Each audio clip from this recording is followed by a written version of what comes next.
Assalamualaikum warahmatullahi wabarakatuh.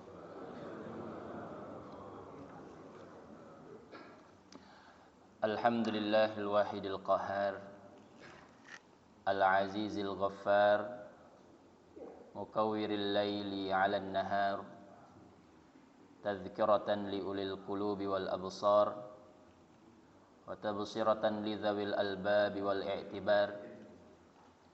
الذي أيقظ من خلقه من اصطفاه فزهدهم في هذه الدار وشغلهم بمراقبته وإدامة الافتكار وملازمة الاتعاظ والادكار. أحمده أبلغ حمد وأزكاه وأشمله وأنماه، وأشهد أن لا إله إلا الله البر الكريم الرؤوف الرحيم. أشهد أن سيدنا محمدًا عبده ورسوله وحبيبه وخليله الهادي إلى صراط مستقيم والداعي إلى دين قويم. صلوات الله وسلامه عليه وعلى سائر النبيين وآل كل وسائر الصالحين.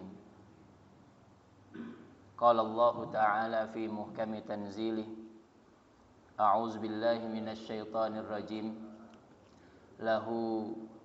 وله من في السماوات والأرض ومن عنده لا يستكبرون عن عبادته ولا يستحسرون يسبحون الليل والنهار لا يفترون.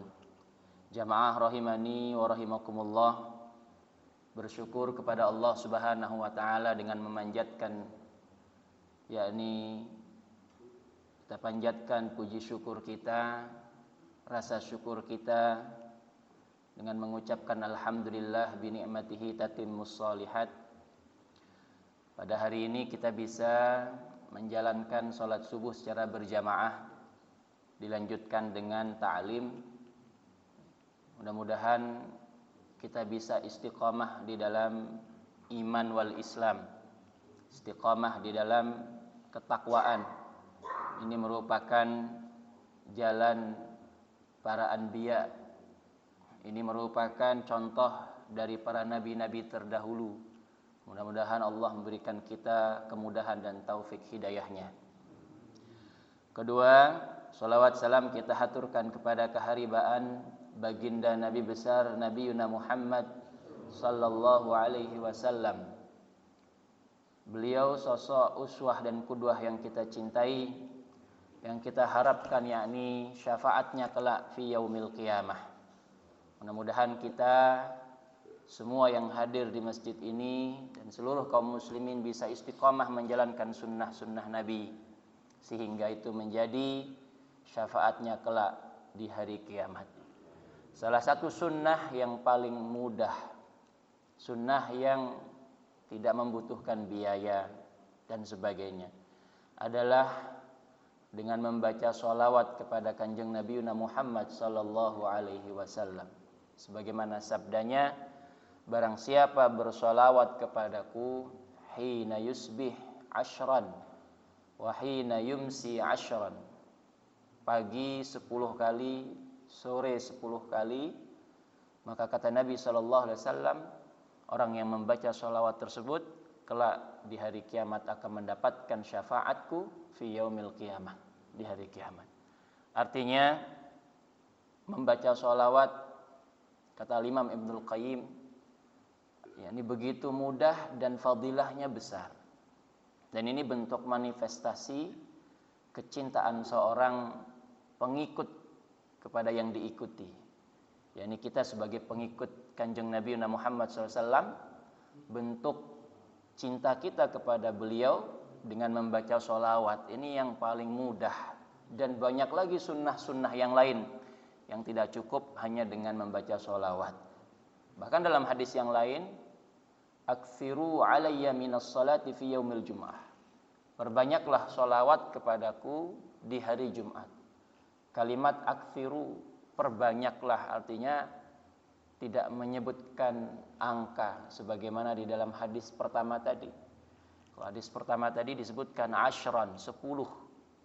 Tapi kalau di dalam hari Jumat, di hari Jumat itu disebutkan oleh Nabi dengan kalimat aktsiru, perbanyak. Maka perbanyak ini silahkan ya, semampu kita. Kemudahan Allah berikan kepada kita dengan waktu yang begitu luang.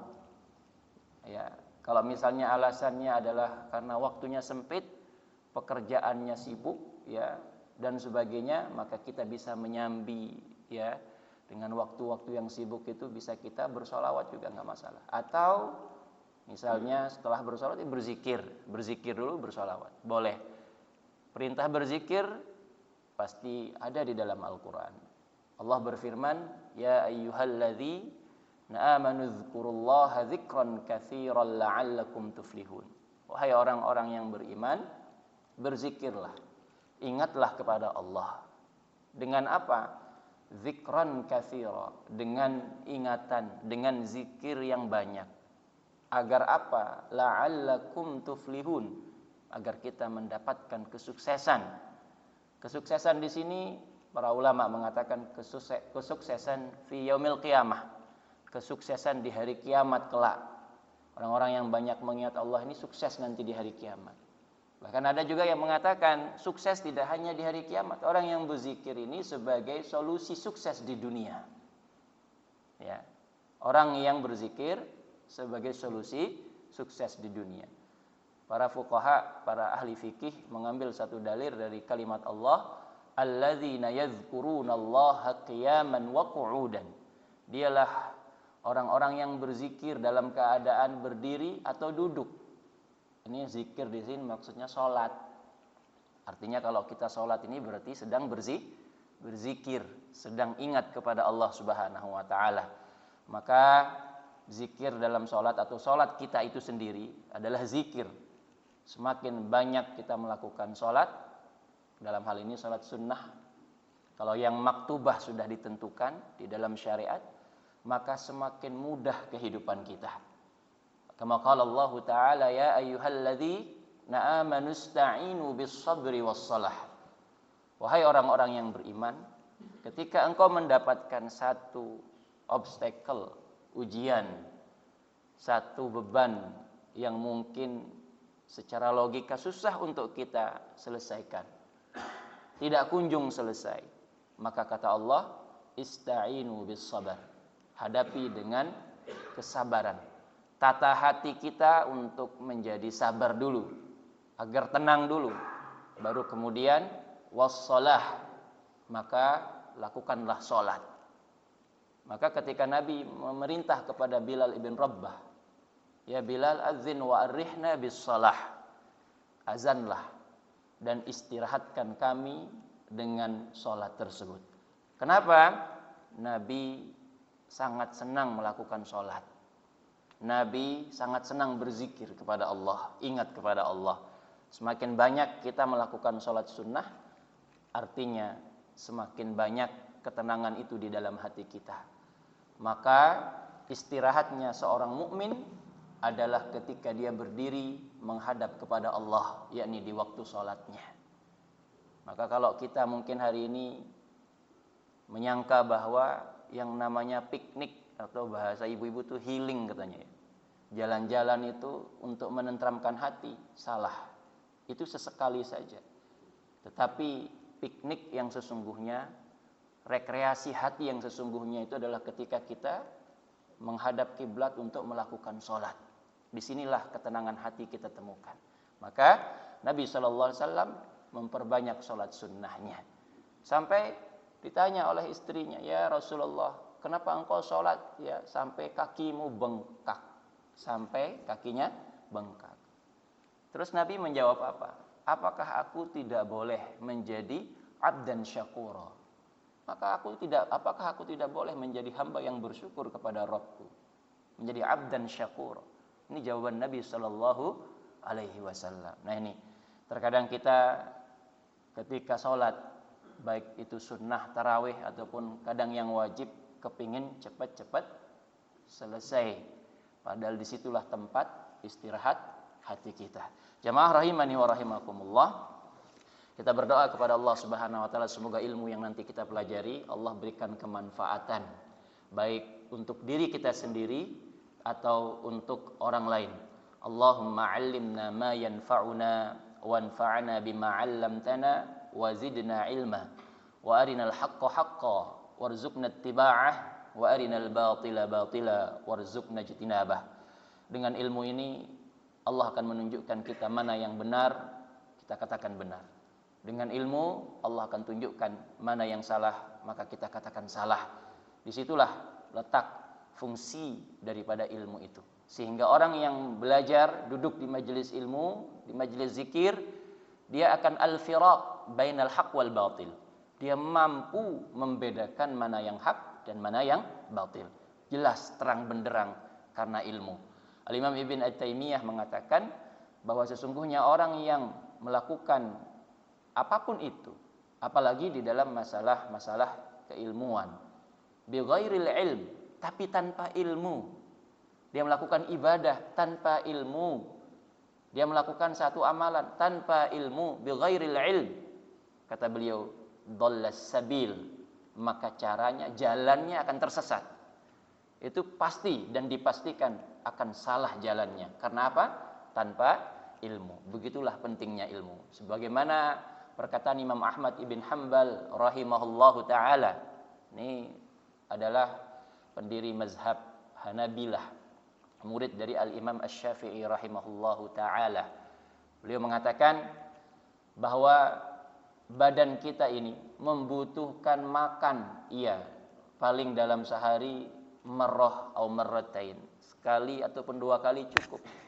Tetapi jiwa kita, hati kita membutuhkan ilmu. Itu setiap tarikan napas kita, itu jiwa kita atau hati kita membutuhkan ilmu. Sebanyak tarikan napas kita, hati dan jiwa kita membutuhkan ilmu. Begitu pentingnya ilmu. Badan saja kita suplai dengan makanan 2 kali sampai 3 kali sehari. Maka hati kalau tidak tersuplai dengan ilmu, dia akan kosong. Begitulah qaul atau maqalah dari seorang imam mazhab, imam besar, Imam Ahmad ibn Hanbal. Hadirin kaum muslimin jamaah rahimani wa rahimakumullah. Sesuai dengan tema kita hari ini, maka saya akan memberikan muqaddimah bahwa sesungguhnya Allah Subhanahu wa taala menciptakan alam semesta ini dengan ilmunya, dengan kuasanya, dengan keagungannya. Allah menciptakan mulai dari langit yang berlapis 7, bumi yang berlapis 7.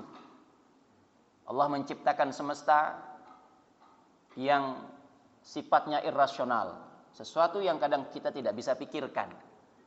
Dari Bima Sakti di atas sana yang tidak terjangkau oleh mata kita, atau hal yang terjangkau yang terlihat oleh mata kita hari ini.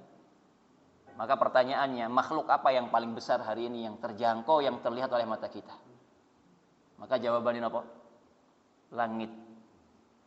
Makanya dalam Al-Quran juz 30 itu Allah banyak memulai dengan kalimat langit, menceritakan sesuatu dengan kalimat langit. Contohnya misalnya, idzas samaa'un syaqqat, idzas samaa'un fatarat. Banyak. Itu bahkan dalam surah Al-Anbiya ayat 19-20. Walahu man fis samawati wal ard. Atau dalam ayat yang lain, lahu mulkus samawati wal ard. Jadi kalau jenengan lihat langit, ini makhluk yang paling besar hari ini. Kalau kita ingin tidak menginjak bumi, jenengan naik pesawat, kaki tidak berpijak ke bumi, tetapi kita tidak bisa keluar dari naungan langit. Begitu besarnya langit. Maka kalau orang yang bertafakkur, berfikir bahwa sesungguhnya makhluk Allah di semesta ini itu semua atas kehendak dan jangkauan Allah. Maka kalau makhluk sebesar itu, bagaimana Rob? Bagaimana malaikat-malaikat Allah Subhanahu wa taala yang mengurusi, yang mengatur alam semesta ini atas kehendak Allah Subhanahu wa taala. Makanya salah satu kabar dari baginda Nabi sallallahu alaihi wasallam ketika Jibril menampakkan dirinya di hadapan Nabi sallallahu alaihi wasallam. Kata Nabi, Jibril itu sangatlah besar. Ini salah satu malaikat yang paling ma'ruf.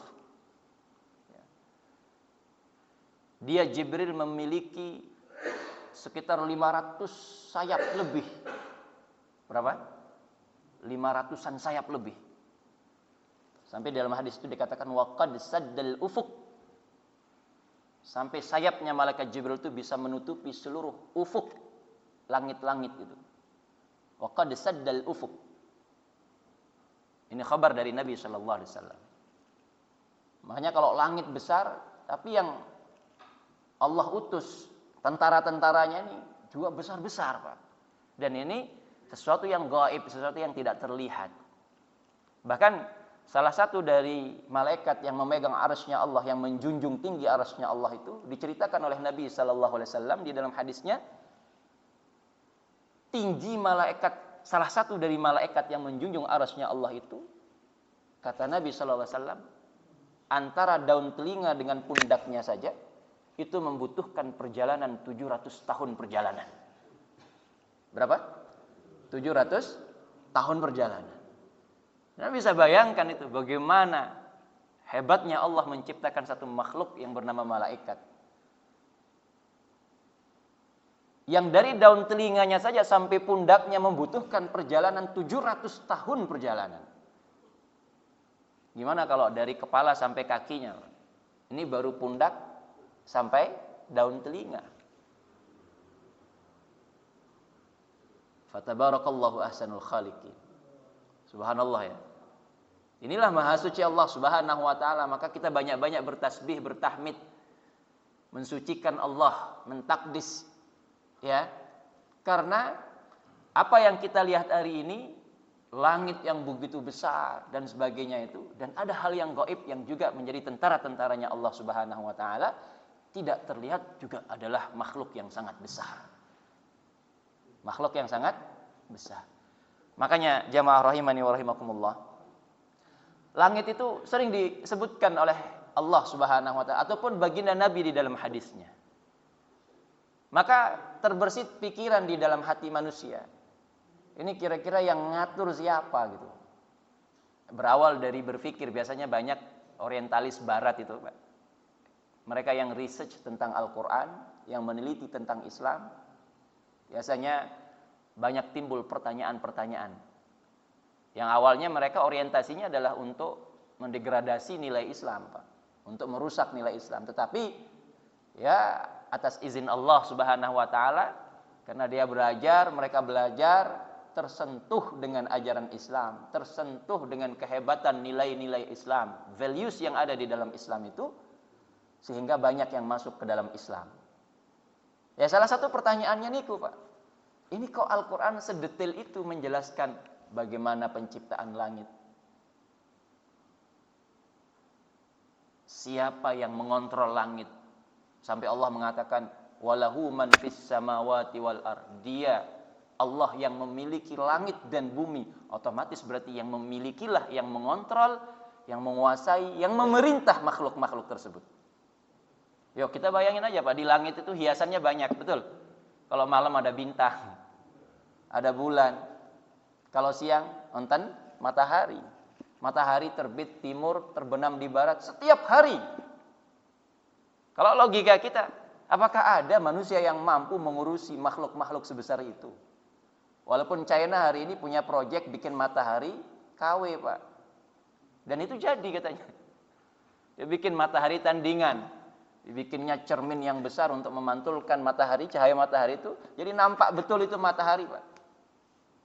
Ya wallahu alam. Tetapi satu yang perlu kita ingat, tidak mungkin bisa menyamai ciptaan Allah yang maha luar biasa. Yang mengurus, yang mengatur adalah Allah. Yang berkehendak dan yang menakdirkan adalah Allah Subhanahu wa taala. Ini renungan kita hari ini. Kadang kita nggak berpikir ke sana. Ternyata hebatnya Allah itu luar biasa kalau kita mengkaji, mentadabburi Al-Quran. Atau contoh saja misal matahari, Pak. Idza syamsu kuwirat, itu disebutkan di dalam Quran. Dan apabila asyamsu, matahari tersebut, kuwirat, digulung. Itu keadaan nanti di hari kiamat. Kalau tadi langit, idzas samaun syaqqat, apabila langit tersebut syaqqat atau fatarat, retak, terpecah. Yang meretakkan, yang memecahkan langit itu siapa? Allah. Allah mudah baginya untuk memecahkan langit itu sebagaimana menciptakannya. Ini atas kehendak Allah, Pak. Wa ma sya'allah kana wa ma lam yasha' lam yakun. Sesuatu yang dikehendaki oleh Allah akan terjadi, dan sesuatu yang tidak dikehendaki oleh Allah, wa ma lam yasha' lam yakun, tidak mungkin akan terjadi. Kan dan di pikiran-pikiran kita ini kan, wah ini makhluk begitu besar. Apalagi kalau matahari, matahari ini makhluk yang luar biasa. Jarak dengan bumi berapa, Pak? 150 juta kilometer. Nanti di padang mahsyar Allah jadikan matahari itu sejengkal di atas kepala kita, Pak. Sejengkal di atas kepala kita di mahsyar nanti. Dan orang itu dibangkitkan dalam keadaan apa, kata Nabi? Dibangkitkan di dalam keadaan tidak menggunakan alas kaki, tidak berpakaian, gurla, dan tidak dikhitan. Imam Ibnu Katsir menjelaskan di dalam kitab tafsirnya itu, ketika menjelaskan hari kiamat, berkumpulnya manusia nanti di hari kiamat, yaumul qiyamah. Kenapa disebut yaumul qiyamah? Apa arti yaumul qiyamah? Yaum itu hari, qiyamah artinya berdiri. Jadi hari kiamat itu hari di mana seluruh manusia, jin itu berdiri, telanjang, dan keadaannya matahari sejengkal di atas kepala kita. Dan yang menentukan itu Allah, Pak. Mudah dan kecil bagi Allah Subhanahu wa ta'ala. Nah, ini luar biasanya, Pak. Hari ini kalau kita musim kemarau, mungkin matahari itu geser sedikit gitu ya, Pak. Dan jaraknya masih puluhan juta, Pak. 150 juta kilometer, Pak. Jauh sekali. Makanya dalam riwayat, matahari itu katanya kan percikannya api neraka jahanam, Pak. Matahari niku. Ibarat kalau saya analogikan jenengan lagi nyalain korek api gas niku. Tak, tapi nggak nyala, ada percikan itu yang nampak dari korek api niku. Nah, satu percikan itu jadi matahari, Pak. Dan jaraknya pun 150 juta kilometer sekian dari bumi, terasa panasnya, Pak. Itu baru matahari. Bagaimana dengan neraka yang asli, Pak? Subhanallah, ya, maha suci Allah Subhanahu wa ta'ala yang memang maha atas segalanya. Nah, ini. Bukan itu pembahasan kita, tapi ini agar membuka cakrawala kita bahwa sesungguhnya semua apa yang ada di langit dan di bumi hari ini ataupun hari akhir kelak tidak luput dari kehendak dan takdir Allah Subhanahu wa ta'ala. Maka kalau kita hari ini yang berputus asa dari rahmat Allah Subhanahu wa ta'ala, berputus asa dari maghfirahnya Allah Subhanahu wa ta'ala, berputus asa dari rizki Allah Subhanahu wa ta'ala, perlu kita berpikir ulang, Pak. Allah saja mengatur langit, mengatur bumi, mengatur matahari dengan sedemikian rapih. Ini makhluk yang paling hari ini kita lihat besar. Ya. Itu diatur dengan sedemikian rapih oleh Allah Subhanahu wa ta'ala. Di sistem dengan sedemikian rapih. Masa kita yang taat hari ini kepada Allah Subhanahu wa ta'ala juga ragu dengan pengaturan Allah? Ngeten. Satu lembar daun yang jatuh dari rantingnya itu tidak luput dari pengaturan Allah, Pak. Daun. Kalau matahari jelas. Matahari sehari aja libur keluar, gimana kira-kira, Pak? Hah? Sehari libur keluar cahayanya, kedinginan kita, Pak. Ini daun saja tidak luput dari takdir Allah. Satu lembar daun yang jatuh dari dahan dan rantingnya tidak luput dari kekuasaan Allah. Apalagi rezeki kita, Pak. Nah, ini makanya ada sebuah kaidah dari Al-Imam Al-Muzanni berkata, dalam kitabnya, wal khalqu mayyitun. Semua makhluk itu pasti mati. Ngeten. Bi ajalihim 'inda nafadi arzaqihim wa inqita'i atharihim. Semua makhluk itu pasti mati dan mereka punya ajal, masa masing-masing. Bila ajalnya tiba, maka rizkinya wa inqita'i atharihim. Rizkinya akan terputus secara otomatis. Maka mafhum mukhalafahnya kebalikannya, logika terbaliknya apa? Ketika orang masih hidup di dunia ini, pasti dia masih memiliki rizki.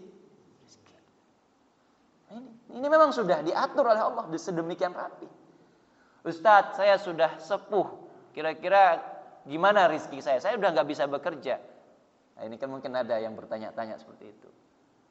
Rizki itu semasih kita hidup pasti dia akan mengalir, Pak. Ya, kehidupan kita ini tidak mungkin tidak dibersamai dengan rizki Allah, nggak mungkin. Kecuali jenengan sudah mati. Wa qita'i atharihim, kalau sudah mati terputus rizki niku. Coba kalau kita berpikir atau bermuhasabah. Muhasabah diri niki nggih. Dari satu fenomena yang sering kita lihat, Pak, dalam masalah rizki. Pengaturan rizki Allah itu mulia, Pak. Dari sejak seorang manusia belum ada, diproses melalui orang tuanya, sampai ditakdirkan oleh Allah si orang tua itu memiliki anak, akan memiliki anak, ya, atau memiliki anak. Maka anak itu dia hidup di dalam perut ibunya selama 9 bulan. Janin tersebut itu makannya dari mana, Pak? Hah? Siapa yang ngasih dia makan, Pak? Bisa hidup di dalam perut seorang ibu. Kalau dalam ilmu pengetahuan kita baca, si anak bayi atau janin di dalam tersebut itu makan atau ditransferkan makanan oleh ibunya melalui tali pusar yang ada, yang menyambung kepada ibunya. Disinilah pintu rizki Allah. Allah tanamkan di dalam perut seorang ibu tadi melalui tali pusar itu. Ketika anak tersebut lahir, terputus itu tali pusar, maka tertutuplah pintu rizki Allah yang namanya tali pusar tersebut. Tapi apakah Allah memutus tali pusar terus tidak membukakan pintu yang lain? Ini pertanyaannya. Maka pastilah Allah akan membukakan pintu rizki yang lain setelah tertutupnya satu pintu rizki yang tadinya disebut dengan tali pusar. Anak itu lahir 9 bulan kemudian, maka anak itu lahir, Allah bukakan 2 pintu rizki yang luar biasa. Apa itu? 2 susu ibunya. 2 susu ibunya, karena anak itu belum bisa makan, Pak. Masa anak baru lahir terus nyate kambing, kan nggak ada, Pak. Hah? Lah iya. Nggak ada gitu. Sehingga Allah berikan dari pintu apa? Pintu susu ibunya. Selama berapa tahun? Di dalam konsep Al-Quran 2 tahun penyapihan. 2 tahun dia disapih oleh ibunya. Makanya kalau kita mengikuti konsep Al-Quran ini mulia, Pak. Walaupun memang ada uzur mungkin syar'i karena ibu sakit dan sebagainya, dia tidak bisa menyusui, tidak bisa menyapih selama 2 tahun, ya tidak mengapa, tidak dosa. Ya, tapi ada banyak research yang menyatakan bayi yang disapih 2 tahun itu lebih sehat daripada bayi yang tidak disapih selama 2 tahun. Lebih sehat dalam artian perkembangannya, pertumbuhannya lebih totalitas, baik perkembangan bayi ataupun kesehatan ibunya dan sebagainya. Ini ada researchnya, Pak. Ini konsep Al-Quran itu mulia, luar biasa. Makanya disebut dengan mukjizat, Pak. Ya.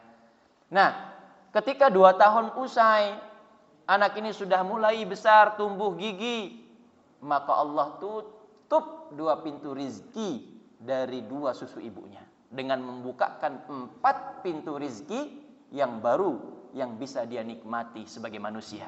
Apa itu 4 pintu rizki? Yang pertama adalah 2 dari makanan, yang kedua 2 dari jenis minuman. 2 dari jenis makanan ini apa? Yang berasal dari hayawaniyah, dan yang kedua yang berasal dari nabati. Dari semua jenis daging-dagingan, ikan-ikanan dia bisa nikmatin. Ini fasilitas Allah, Pak. Rizki Allah. Ya. Dan jenis nabatiyah Allah juga berikan. Ya. Dia bisa menikmati segala apa yang ia inginkan dari sayur, mayur dan sebagainya, bisa dia nikmati. Baru yang kedua dari jenis air, yakni air yang menjadi sumber kehidupan kita minum dengannya, kita berthaharah dengannya, ya. Kita mandi dengannya, mau buat apa dengannya. Ini sumber kehidupan air tersebut. Dalam surah Al-Qur'an surat An-Nahl, wallahu anzala minas sama'i ma'an fa ahya bihil arda ba'da mautiha. Allah menurunkan air dari langit, menurunkan hujan dari langit itu untuk menghidupkan sesuatu setelah kematiannya. Makanya mudah bagi Allah untuk menghidupkan sesuatu. Ini kehendak Allah, Pak. Kalau bukan kehendak Allah, siapa lagi? Gak ada mungkin orang yang berkehendak sebagaimana kehendak Allah. Allah dengan makhluk itu berbeda. Kita makhluk ini pasrah, tawakal kepada Allah. Jelas? Ini. Jamaah rahimani wa rahimakumullah, setelah dari 4 pintu rizki itu ya mengalir setiap hari kepada kita. Air gratis. Air bayar ya karena tadi diproses oleh manusia. Dikemas, disuling, dibersihkan. Mungkin ongkos nyuling, ongkos ngemas, makanya kita beli. Ya asli nih yang namanya banyu niku gratis, Pak. Betul? Gratis dari Allah. Loh kok Ustaz beli ya? Karena itu ongkos. Ya, ongkos. Ini adalah perkara yang diperbolehkan seperti itu. Ya, karena mereka berjasa gitu. Nah, setelah manusia itu mati, terputus 4 rezeki ini, Pak. Ya, sebagaimana satu kaidah tadi, wal khalqu mayyitun. Makhluk hidup itu akan mati semua. Ketika mereka mati, terputus 4 rezeki Allah tersebut, dan kemudian Allah membukakan 8 pintu rezeki. Ini bagi seorang mukmin yang taat. Apa itu 8 pintu rizki? Yaitu pintu-pintu surga. Bagi seorang muslim, mukmin yang taat, dia akan memasuki ya dari 8 pintu rizkinya. Mana yang lebih cocok, mana yang lebih dominan amalannya dan sebagainya, dan mana yang lebih pantas untuk dia masuki. Itulah rizki Allah Subhanahu wa taala.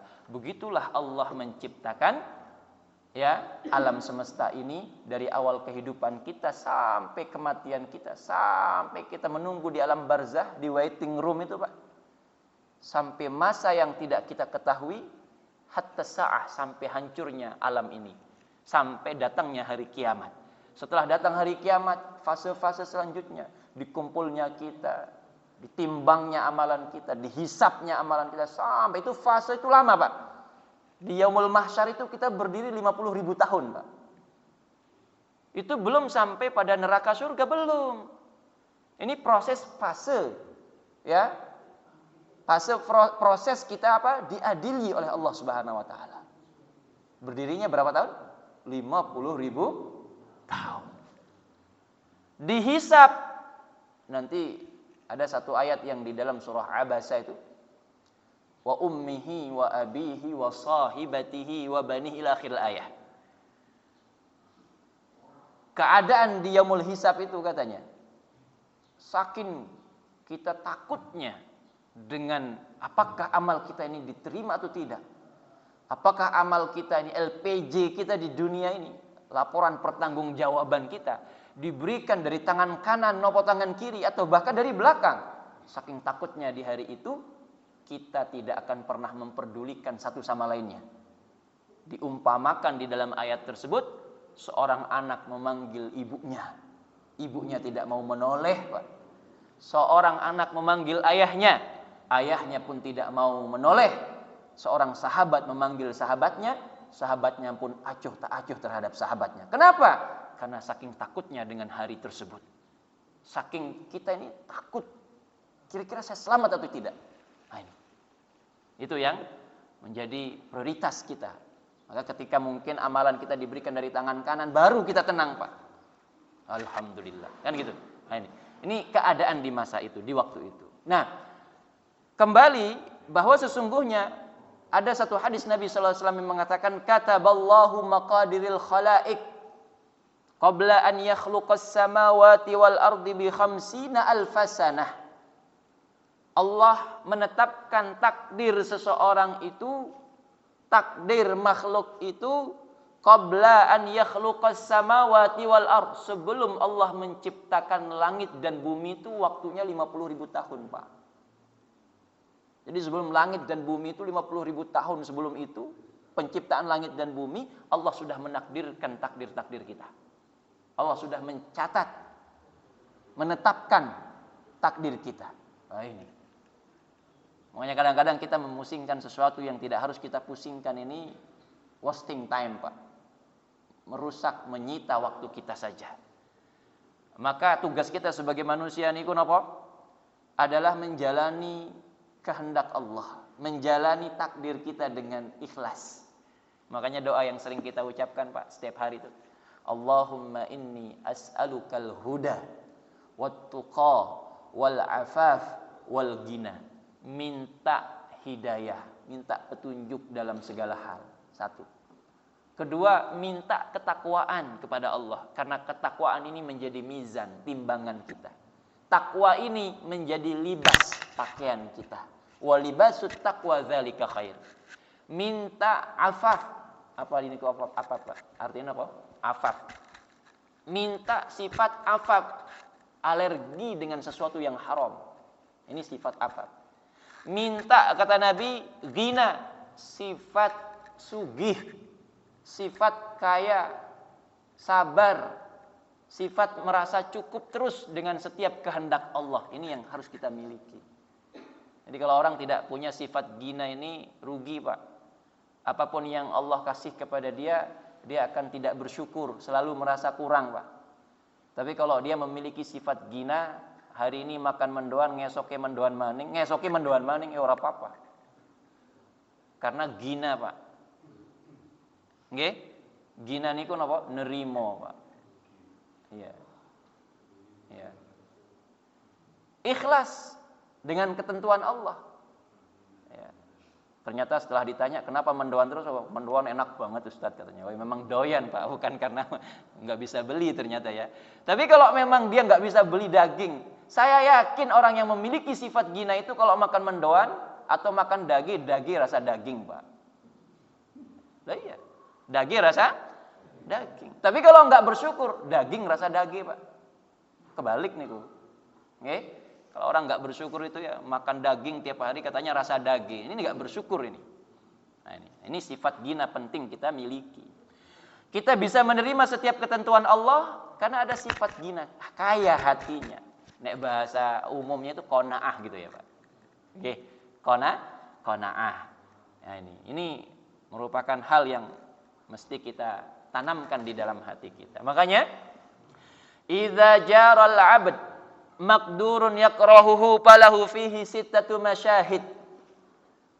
Kalau kita ditimpa satu takdir, satu ketentuan Allah yang tidak enak di jiwa dan hati kita, Pak, maka apa yang harus kita lakukan? Pandangi setiap ketentuan Allah itu dengan pandangan yang disebut dengan masyhadut tauhid. Kacamata tauhid, Pak. Orang kalau berpandangan kacamata tauhid dengan pandangan kacamata tauhid, ya, insya Allah dia akan betul-betul sadar semua tidak mungkin luput dari kekuasaan dan ilmu Allah. Hari ini Allah menakdirkan saya dapat sekian, Allah menakdirkan, itu sudah semua Allah takdirkan. Sehingga hati itu menjadi tenang, Pak. Hari ini kenapa saya sakit? Oh, sakit itu lebih baik bagi saya.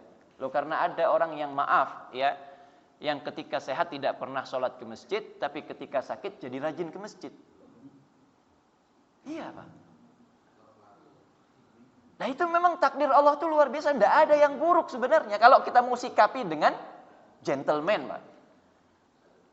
Ada orang yang bahkan menceritakan, ini jamaah saya, menceritakan, Ustadz, saya itu tidak pernah yang namanya senang, bahkan terbersit hati mampir ke masjid itu nggak pernah.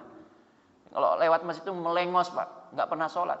Tapi satu hari dia ditabrak ya di jalanan, ini kakinya patah Pak, dipen. Barulah Allah sadarkan dia dengan hikmah kejadian tersebut, jadi isi masjid Pak, jadi jamaah masjid. Coba kalau enggak ditabrak Pak, enggak pernah ke masjid. Bahkan kalau lewat masjid itu melengos katanya. Saking awamnya, saking enggak tahunya Pak. Nah ini namanya hidayah, itu kadang-kadang Allah berikan dengan caranya Pak. Maka kita menyikapi setiap apa yang terjadi pada diri kita dengan pandangan tauhid. Wa annallaha huwallazi qaddarahu wa sya'ahu wa khalqahu. Dialah Allah yang menciptakan, dialah Allah yang menakdirkan, yang menghendaki, wa sya'ahu wa khalqahu. Dialah Allah yang menciptakan kita, menciptakan segala sesuatu. Jadi bebas bagi Allah untuk melakukan apa saja, maka kita hanya mengikuti ritme yang Allah inginkan. Bukan Allah yang mengikuti kita Pak. Ya, jangan dibalik. Tapi kitalah yang mengikuti ritme setiap kehendak Allah. Boleh saja kita mengatakan, Ustadz, saya berencana besok mau keluar negeri menggunakan pesawat. Ini kan rencana. Tapi apakah kita tahu rencana ini bisa terjadi atau tidak? Ada yang tahu? Nggak ada Pak. Kita tahu rencana kita karena kita yang berencana. Tetapi kehendak rencana itu ada pada Allah Subhanahu Wa Taala. Nah ini rahasia yang kadang-kadang kita luput darinya Pak. Kita terlalu pede, oh saya begini-begini. Lupa yang menghendaki itu siapa? Allah. Yang menakdirkan itu sinten? Allah. Makanya ada pepatah Arab mengatakan, al-insan mudabbir. Kita ini hanya bisa memanage. Kita hanya bisa mengatur perjalanan kita, kehidupan kita. Tetapi kehendak dari terjadinya perjalanan kehidupan kita, Allahu muqaddir. Allah lah yang menghendaki. Allah lah yang menakdirkan atas segala sesuatu. Kita boleh berencana. Boleh Pak. Boleh bercita-cita. Boleh. Tetapi yang menghendaki segala itu adalah Allah Subhanahu Wa Taala. Maka jangan lupa runtutan dari kebiasaan kita sebagai seorang muslim menempatkan sesuatu itu. Pertama, kita berdoa kepada Allah. Kedua, kewajiban kita ikhtiar karena Allah. Baru yang ketiga, kita serahkan bertawakal kepada Allah. Apa makna dari tiga ini? Doa ini bentuk kepasrahan kita Pak. Kenapa kita mesti berdoa? Kita yakin yang menghendaki segala sesuatu yang terjadi di atas muka bumi dan alam ini adalah kehendak Allah. Kalau bukan karena kehendak Allah gimana Pak? Matahari bisa terbit nggak dari timur? Terbenam di barat? Enggak Pak. Semua atas kehendak Allah. Malaikat-malaikat, tentara-tentara Allah ini hanya bertugas. Ini musim hujan, tugasnya sinten Pak? Mikail. Malaikat Mikail itu mengurusi hujan, menumbuhkan tumbuh-tumbuhan di bumi. Itu Mikail. Apakah malaikat yang menumbuhkan? Boten. Yang menumbuhkan hakikiahnya adalah kehendak Allah. Tapi ditugaskan oleh Allah kepada malaikat. Nah ini. Israel mencabut nyawa. Apakah Israel yang mencabut? Iya, tetapi itu atas kehendak Allah sehingga manusia itu mati. Tidak luput dari kehendak Allah Subhanahu Wa Taala. Makanya kita banyak-banyak bersyukur kepada Allah Subhanahu Wa Taala atas semua rizki yang telah diberikan kepada kita semua. Pandanglah dengan pandangan tauhid. Maka kalau jenengan baca zikir pagi, zikir petang jenengan, ada kalimat raditu billahi rabbah wa bil islami dinah wa bi Muhammadin sallallahu alaihi wasallam nabiyya. Ini kan maknanya dalam Pak hadis niki. Kalau kita sudah mengatakan raditu billahi rabbah, aku ridha Allah sebagai Tuhanku, maka kalau kita melakukan sesuatu, sandaran kita Allah.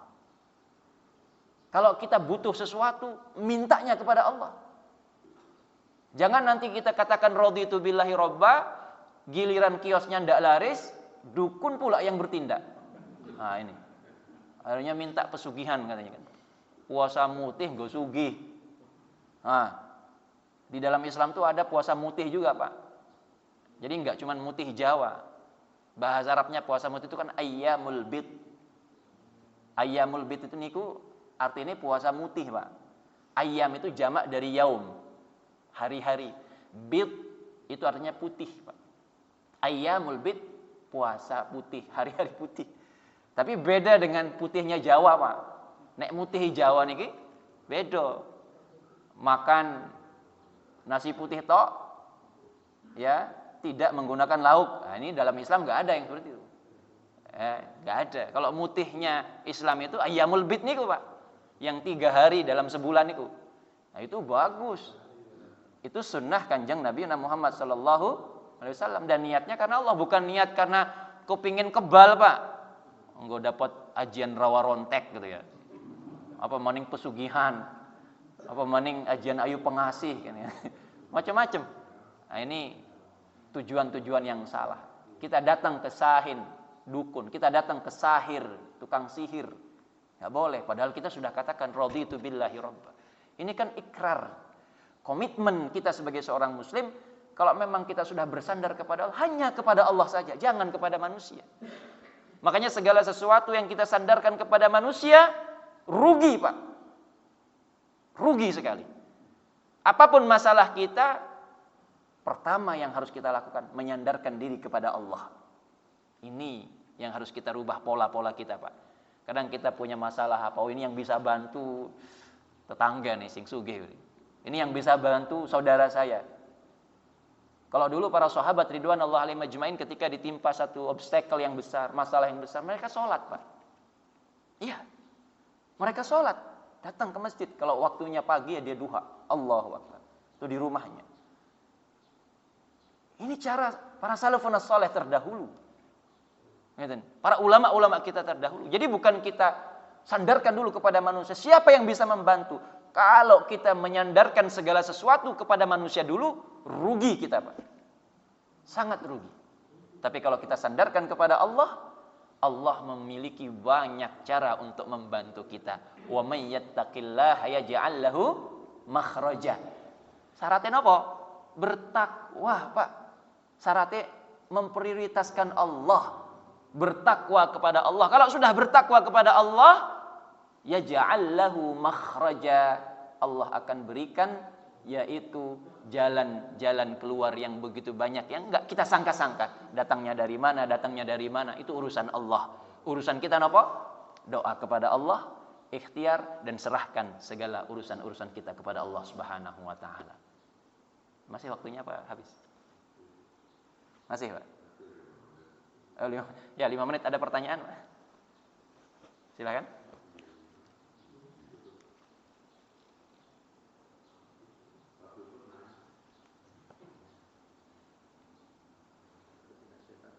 Lanjut ya.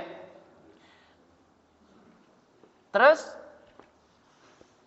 wabil islami dina wabi Muhammadin sallallahu alaihi wasallam nabiyya.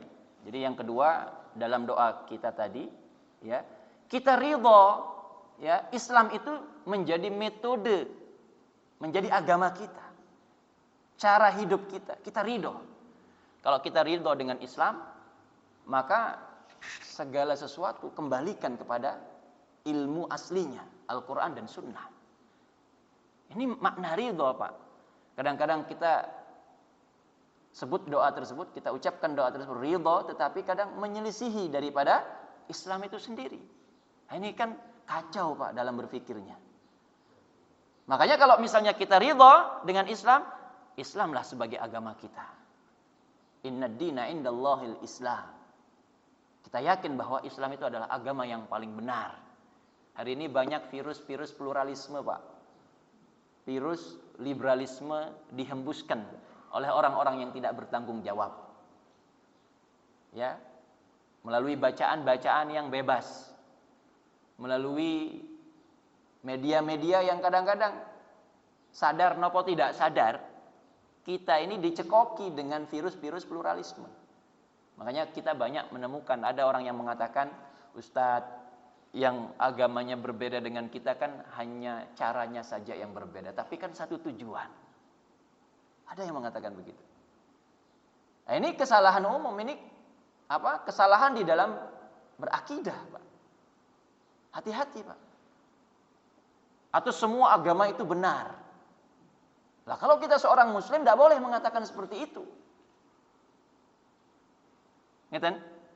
Lah kalau semua agama itu benar, saya yakin ya, semua agama itu masuk surga. Surganya Allah Subhanahu wa taala sebagaimana prinsip kita dalam Islam. Saya yakin kita akan memilih yang sholatnya seminggu sekali, Pak. Mau podo-podo masuk surga kok. Kalau kita disuruh memilih, jenengan mau sholat 5 waktu, napa seminggu sekali atau sebulan sekali, maka manusia itu kecenderungannya memilih yang mudah. Ya tapi karena beda, sehingga kita memilih Islam. Makanya innad dina indallahil Islam. Ini kan logika-logika mudah untuk dibantah sebenarnya. Makanya kalau ada yang mengatakan semua agama benar itu enggak boleh, Pak. Ya, ini saya ngisikan di masjid konteksnya kita kaum muslimin. Ya. Nah, kalau misalnya saya pernah punya teman dulu ketika SMA itu, ada orang Hindu. Ya, kalau kita tanya mereka agama mana yang paling benar, ya dia akan mengatakan agama Hindunya, karena dia orang Hindu, Pak. Kalau kita tanya saudara-saudara kita yang yang Kristen misalnya, agama apa yang paling benar? Ya dia akan mengatakan Kristen yang paling benar. Lah anehnya kita seorang muslim ketika ditanya justru ada yang mengatakan, "Oh, semua agama sama saja." Kan kacau dalam berpikirnya. Nah, ini namanya pluralisme. Awalnya apa? Awalnya mazhabnya relativisme, Pak. Semua itu relatif. Ini kalau kita mengkaji akidah, ini anak-anak muda kita harus kita bentengi dengan akidah yang as-sahihah, yang lurus, Pak. Salimul akidah. Akidah yang lurus. Kenapa? Penting, Pak. Ya. Penting sekali, Pak. Baru ya, wa bi Muhammadin sallallahu alaihi wasallam nabiyya, maka kita ya ridha dengan Nabi Muhammad sallallahu alaihi wasallam sebagai nabi kita. Kita ridha. Maka kita mengikuti kanjeng Nabi Muhammad sallallahu alaihi wasallam melalui ya penjelasan atau syarah-syarahnya para ulama-ulama kita. Ya, kita enggak bisa kembali langsung merujuk kepada nabi, tapi ada penjelasan-penjelasan para ulama yang kita ikuti. Wallahu a'la wa a'lam bissawab. Nah, terus kita yakini bahwa sesungguhnya selain Allah yang menghendaki, menakdirkan, menciptakan segala sesuatu, maka di dalam kehendak dan takdir Allah itu tidak mungkin ada kezaliman, Pak. Ini yang harus kita tanamkan dalam hati kita. Biar kita tidak kecewa, Pak. Dalam hadis kudusi Allah berfirman, "Inni haramtu zulma ala nafsi, fala tadzalamu ya ibadi." Ini kata Allah dalam hadis kudusi, Pak. Aku haramkan kezaliman itu kepada diriku. Wahai hamba-hamba, fala tadzalamu. Janganlah engkau berbuat kezaliman. Allah itu enggak mungkin zalim, Pak. Makanya kalau kita hari ini sakit, kalau kita hari ini bangkrut, keadaan kita tidak enak, itu bukan Allah zalim, Pak. Ngerti? Itu bukan Allah zalim. Karena tidak mungkin Allah zalim. Allah yang lebih mengetahui tentang keadaan kita hari ini, hari esok, dan hari yang akan datang lagi. Ini yang perlu kita ketahui, Pak. Wa asa an takrahu syai'an wa huwa khairul lakum wa asa an tuhibbu syai'an wa huwa syarrul lakum wallahu ya'lamu wa antum la ta'lamun. Apa yang kita benci terkadang baik menurut Allah. Apa yang menurut kita baik terkadang tidak diberikan oleh Allah karena ada sesuatu yang kita enggak ketahui, Pak. Wallahu ya'lam, dia Allah yang Maha mengetahui, wa antum la ta'lamun. Panjenengan kula niki mboten ngertos apa-apa, Pak, dalam masalah rahasia-rahasia Allah. Kita tidak ngerti sedikit apapun. Hari ini jam sekian mau syuruk. Nanti 5 menit kemudian saja kita nggak tahu apa yang terjadi, Pak. 5 menit setelah kita sholat syuruk, kita tidak tahu apa yang terjadi. Maka tidak berhak manusia itu sombong, Pak. Ya. Wala tusair khaddaka linnas wala tamshi fil ardi maraha. Ila akhiril ayat. Dalam ayat surat Luqman tadi, Allah katakan, jangan kita mengusungkan dada kita karena kesombongan. Karena kita ini enggak berhak sombong, Pak. 5 menit setelah waktu hari ini, detik ini, kita nggak tahu apa yang terjadi. Tapi kita yakini setiap kehendak dan takdir Allah di dalamnya adlun, ada keadilan. Adlun fi qada'ihi. Ada keadilan, bukan kezaliman. Ada hikmah, ada rahmat dan kasih sayang di dalam setiap kehendak dan takdir Allah kepada hambanya. Insyaallah kalau kita berpikir sebagaimana konsep ini, kita tenang menjalani kehidupan ini. Kita tidak akan takut menjalani kehidupan ini. Kehidupan ini hanyalah wasilah untuk menuju akhirat kita. Wal akhiratu khairum wa abqa. Karena akhirat itu adalah lebih baik dan lebih kekal daripada dunia. Insyaallah. Cukup nggih? Ya cukup. Barakallahu fikum wa akhiru da'wana alhamdulillahirabbil alamin. Subhanakallahumma bihamdik asyhadu an la ilaha illa anta astaghfiruka wa atubu ilaik. Terima kasih kami ucapkan, mohon maaf atas segala kesalahan. Mudah-mudahan bermanfaat ilmu yang kita pelajari pada hari ini dan bisa kita amalkan di dalam kehidupan kita sehari-hari. Amin ya rabbal alamin. Usikum ya bitaqallah. Assalamualaikum warahmatullahi wabarakatuh.